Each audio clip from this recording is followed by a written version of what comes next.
Hello everyone, welcome to Hello Exam. आज मैं आप लोग को आगे की क्लास का लेक्चर ले रहा हूँ। तो मैं आप लोग को क्या बताया था, total division related district of Uttar Pradesh.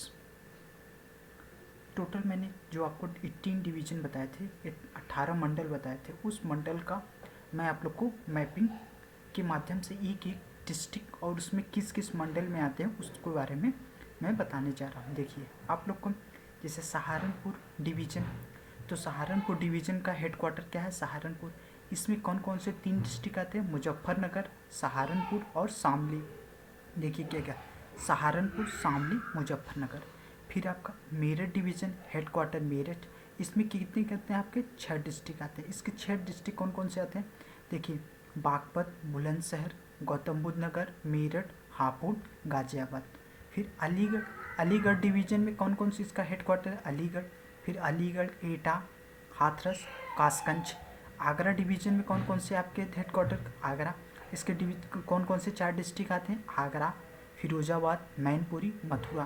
Kanpur में ऐसे कितने आते हैं, 6 आते हैं हेडक्वार्टर, कानपुर, औरैया, एटावा, फर्रुखाबाद, कानपुर देहात, कानपुर नगर, कन्नौज। उसके बाद झांसी में कौन कौन से डिवीज़न में आते हैं, जालौन, झांसी, ललितपुर। फिर उसके बाद आपका लखनऊ डिवीज़न में लखनऊ, हरदोई, लखीमपुर खीरी, लखनऊ, रायबरेली, सीतापुर, उन्नाव। चित्रकूट डिवीज़न में बांदा, हेडक्वार्टर बांदा, चित्रकूट, हमीरपुर, महोबा। प्रयागराज डिवीज़न में हेडक्वार्टर प्रयागराज, फतेहपुर, कौशाम्बी, प्रतापगढ़। मिर्ज़ापुर में मिर्ज़ापुर, भदोही, सोनभद्र। फिर वाराणसी में चंदौली, गाजीपुर, जौनपुर, वाराणसी। आजमगढ़ डिवीज़न में आजमगढ़, बलिया, मऊ। फिर उसके बाद गोरखपुर डिवीज़न में हेडक्वार्टर गोरखपुर, देवरिया, कुशीनगर, महाराजगंज। बस्ती डिवीज़न में हेडक्वार्टर बस्ती, संत कबीर नगर और सिद्धार्थनगर। देवरिया, देवीपाटन, गोड्डा में कौन कौन से आते हैं, बहराइच, बलरामपुर और गोड्डा, श्रावस्ती। फिर उसके बाद हेडक्वार्टर गोड्डा, अम्बेडकर नगर, बाराबंकी, अयोध्या, सुल्तानपुर, अमेठी। फिर आपका रायबरेली डिवीज़न में कौन करता है, बरेली, उसके बाद बादाऊं, बरेली, पीलीभीत, शाहजहां। फिर मुरादाबाद, बिजनौर, रामपुर, संभल, अमरोहा। ये आपका डिवीजन है। इसको आप मैपिंग के थ्रू आप इसको पार्ट में 75 डिस्ट्रिक्ट को आप बना सकते हैं। कौन कौन, सहारनपुर, शामली, मुजफ्फरनगर, बिजनौर, बागपत, मेरठ, अमरोहा, मुरादाबाद, गाजियाबाद, हापुड़, गौतम बुद्ध नगर, बुलंदशहर, संभल, मुरादाबाद, रामपुर, बरेली, बादाऊन, कासगंज, अलीगढ़, मथुरा, हाथरस, आगरा, एटा, फिरोजाबाद, मैनपुरी, एटा, फर्रुखाबाद, शाहजहां, पीलीभीत, लखीमपुर खीरी, सीतापुर, हरदोई, औरैया, जालौन, कानपुर देहात, कानपुर नगर, हमीरपुर, झांसी, महोबा, ललितपुर, बांदा, फतेहपुर, रायबरेली, उन्नाव, लखनऊ, सीतापुर, बहराइच, श्रावस्ती, गोड्डा, बलरामपुर, सिद्धार्थनगर, बस्ती, अम्बेडकर नगर, महाराजगंज, संत कबीर नगर, गोरखपुर, कुशीनगर, देवरिया, मऊ, बलिया, गाजीपुर, चंदौली, सोनभद्र, मिर्ज़ापुर, वाराणसी, भदोही, जौनपुर, आजमगढ़, सुल्तानपुर, प्रतापगढ़, प्रयागराज, चित्रकूट, कौशाम्बी, फतेहपुर, रायबरेली, अमेठी, अयोध्या, बस्ती, गोंडा, बहराइच, बाराबंकी, लखनऊ, उन्नाव, हरदोई, सीतापुर, कानपुर, औरैया, इटावा, फर्रुखाबाद, शाहजहाँपुर। तो ये टोटल 75 डिस्ट्रिक्ट में आप लोग को बता दिया। इस तरह से आप मैपिंग कर सकते, मतलब मैपिंग में अपने माइंड में रख रहे। जैसे सेंट्रल में कौन कौन सा जो अवध वाला रीजन है, लखनऊ। पूर्वांचल वाले कौन कौन सी रीजन आ जाते हैं, आपका कुशीनगर, देवरिया, जौनपुर, वाराणसी। इस तरह से कौन, फिर ये बुंदेलखंड वाले में जो आपके 7 डिस्ट्रिक्ट आ गए। फिर इस तरह से प्रयागराज वाले में और ये पश्चिम वाले में ये आप लोग की इंपॉर्टेंट डिस्ट्रिक्ट हो गए हैं। अब ये मैं आज आप लोग को नेक्स्ट क्या बताने जा रहा हूँ, नेक्स्ट आपका टॉपिक है क्या, क्लाइमेट। जो जलवायु है, यूपी की जलवायु जो है उसके बारे में मैं बताने जा रहा हूँ।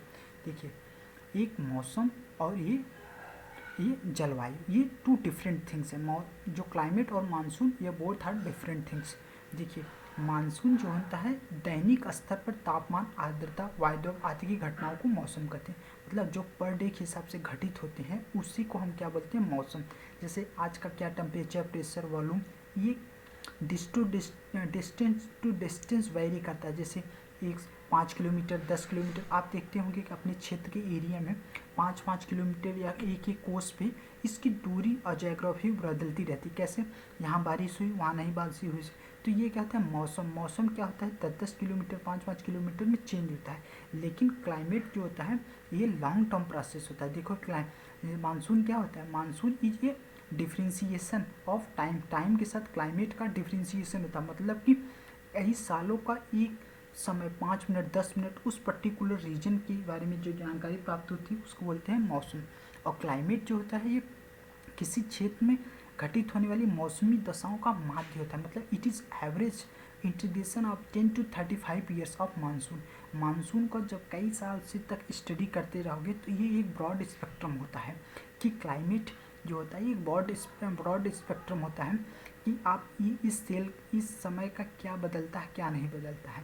मानसून जो होता है, मौसम जो होता है एक छोटी घटना होती है, एक छोटे समय की घटना होती है पर्टिकुलर रीजन की। और जो जलवायु होती है ये लॉन्ग टर्म होता है, 0 से लेकर के 35 साल तक इस तरह का होता है। तो ये किसी भी क्षेत्र में घटित होने वाली मौसमी दशाओं को माध्य कहते हैं। तो क्लाइमेट जो होता है इट इज़ ये 10 to 5 लगभग 10 साल 15 साल 35 साल। जैसे आप लोग देखते हो कि क्लाइमेट लगभग 2 सेंटीग्रेड तक टेम्परेचर जो ग्लोबल वार्मिंग है वो बढ़ गई है। तो लेकिन लोगों का लक्ष्य क्या है, उसको 1.5 सेंटीग्रेड बढ़ा देना। सोचिए आपको लगता है 2 सेंटीग्रेड बहुत ज़्यादा नहीं है, लेकिन 2 सेंटीग्रेड पूरे अर्थ का टेम्परेचर बढ़ रहा है। तो अर्थ का जब टेम्परेचर 2 सेंटीग्रेड से बढ़ रहा है तो इसका मतलब कि जो ग्लेशियर्स है वो मेल्ट हो रहे हैं। जो ग्लेशियर्स मेल्ट करते हैं तो क्या होता है, वाटर लेवल इंक्रीज करता है। वाटर लेवल इंक्रीज करने से क्या क्या समस्याएं आती हैं, जो छोटे छोटे आइलैंड है, जो बॉटम लेवल पे आइलैंड है वो आइलैंड डूबने लगते हैं, समुद्री स्तर बढ़ने लगता है। तो इससे बहुत से समस्याएं एक्स्ट्रा होने लगती हैं। अब ये देखिए, अभी आप लोग को मैं क्या बताता हूँ, ये आपका अर्थ है। अर्थ का इसको कई पार्टों में आप डिवाइड करते हैं। इसको भूमध्य रेखा इक्वेटर बोलते हैं, फिर इसके बाद उसके बोलते हैं कर्क रेखा, इसको बताते हैं ट्रॉपिक ऑफ कैंसर बोलते हैं, फिर ये आर्कटिक सर्किल, फिर उसके बाद ये आपका नॉर्थ पोल उत्तरी ध्रुव। इसी तरह से नीचे आएगा मकर रेखा, इसको ट्रॉपिक ऑफ कैंसर, एक तो ट्रॉपिक ऑफ कैप्रिकॉर्न बोलते हैं, फिर इसका दक्षिणी वृत्त बोलते हैं, और फिर इसको 90 डिग्री बोलते हैं। अब ये इसमें देखिए, अब इसमें रीजन होता है जो ट्रॉपिकल, मतलब 2 ट्रॉपिक मतलब 23.5 डिग्री नॉर्थ और 23.5 डिग्री साउथ के बीच में 23 आप इसको बोलते हैं इसको क्या बोलते हैं आपका शीतोष्ण उष्ण कटिबंधी। यहाँ पे जो टेम्परेचर होता है वो हाई रहता है तो इसको बोलते हैं ट्रॉपिकल रीजन। फिर ये आपका 23 से लेकर के 66 इसको बोलते हैं क्या होता है शीतोष्ण, इसको बोलते हैं उष्ण, इसको शीतोष्ण, और 66 से लेकर के 90 तक इसको बोलते हैं शीत कटिबंध। तो क्या क्या हो गया, उष्ण कटिबंध, शीतोष्ण और शीत कटिबंध। इसको बोलते हैं ट्रॉपिकल, टेम्परेट और फ्रिजिड। ट्रॉपिकल, टेम्परेट और frigid region. Tropical region, temperate region और फ्रिजिड रीजन। यहाँ से हो गया जब 23 डिग्री नॉर्थ और 23.5 डिग्री साउथ के बीच में आप जो रीजन रहता है उसको बोलते हैं ट्रॉपिकल रीजन। फिर आपका ये टेम्परेट रीजन कौन सा हो गया, 23 23.5 से लेकर के 66 तक के बीच में ये आपका टेम्परेट रीजन हो गया। फिर आपका ये फ्रिजिड रीजन जो था 66 पॉइंट से लेकर के 90 डिग्री जो होता है ये आपका फ्रिजिड रीजन हो गया है। इसी तरह से आप सेम टू सेम इसी का ये साउथ वर्ड में हो गया।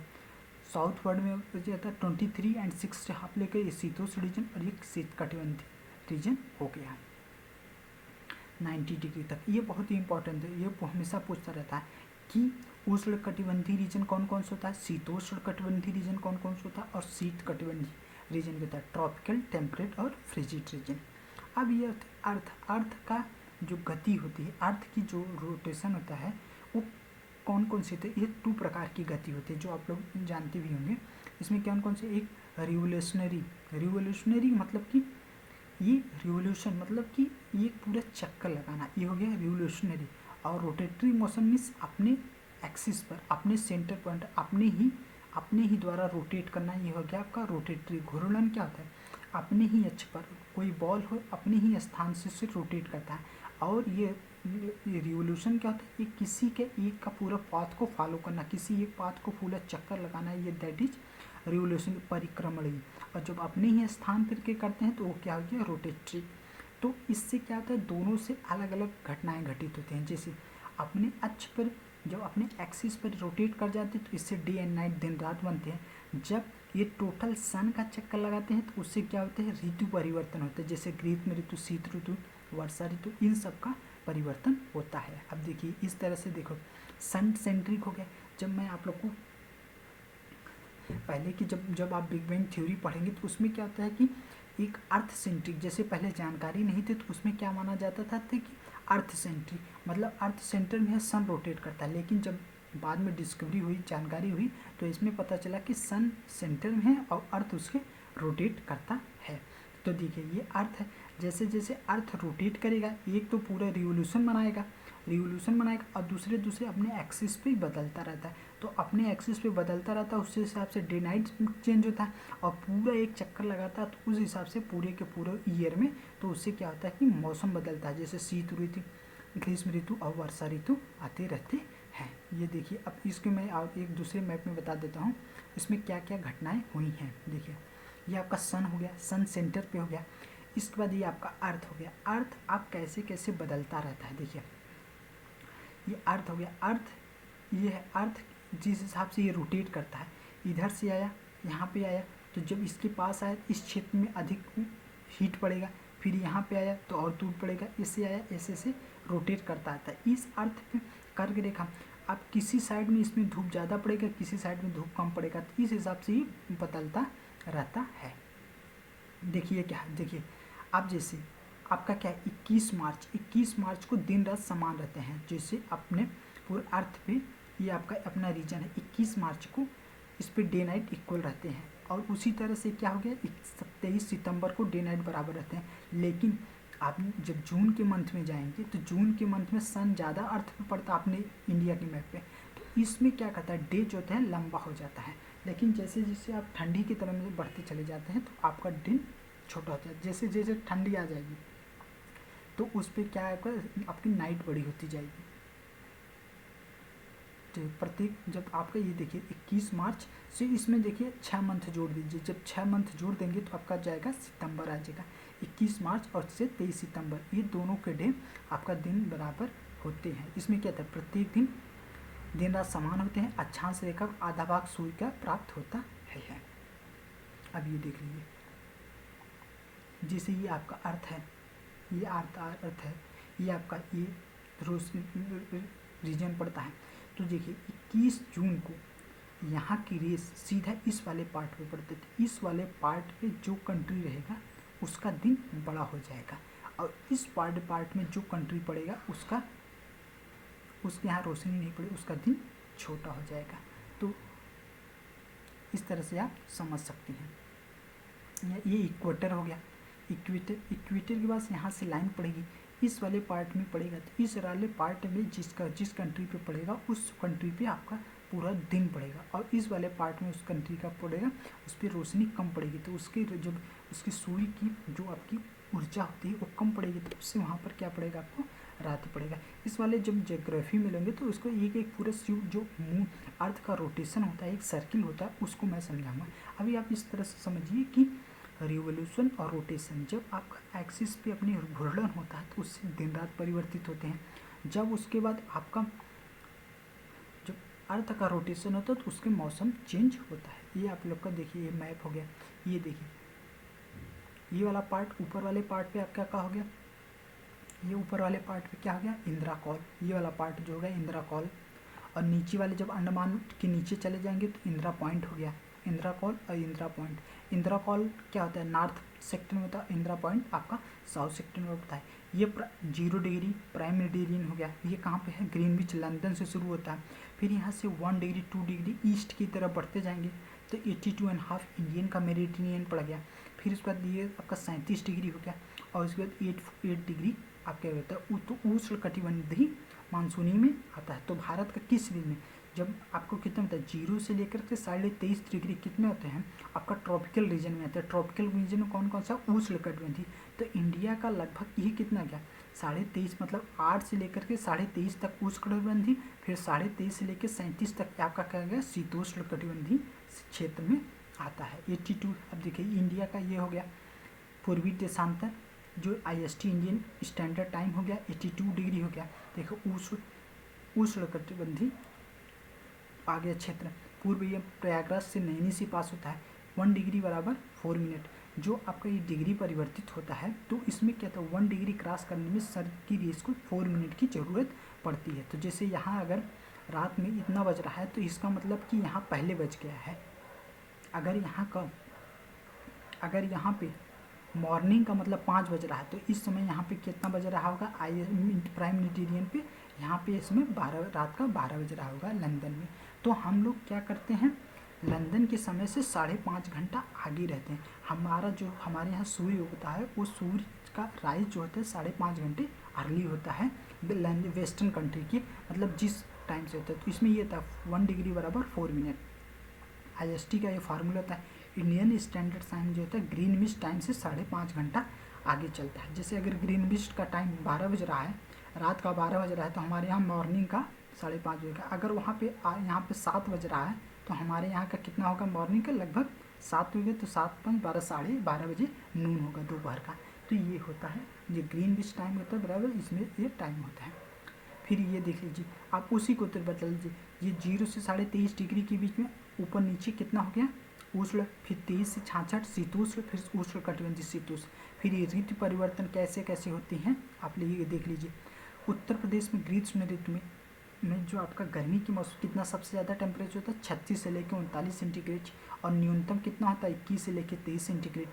सबसे ज़्यादा गर्मी कहाँ पड़ती है आगरा झांसी, और सबसे कम कहाँ पड़ता है बरेली में। और सबसे ज़्यादा वर्षा कहाँ पे होती है दक्षिण पश्चिम का मानसून। जब आप मानसून आगे वाले मैप में दिखाऊंगा तो उसमें भारत में मेन मानसून एक दक्षिण पश्चिम मानसून रहती है। ये दक्षिण पश्चिम मानसून बंगाल की खाड़ी शाखा से वर्षा कराते हैं। यूपी में होने वाली संपूर्ण वर्षा 84 से 87% तक वर्षा कराती है। That's all, thank you, have a nice day, God bless you.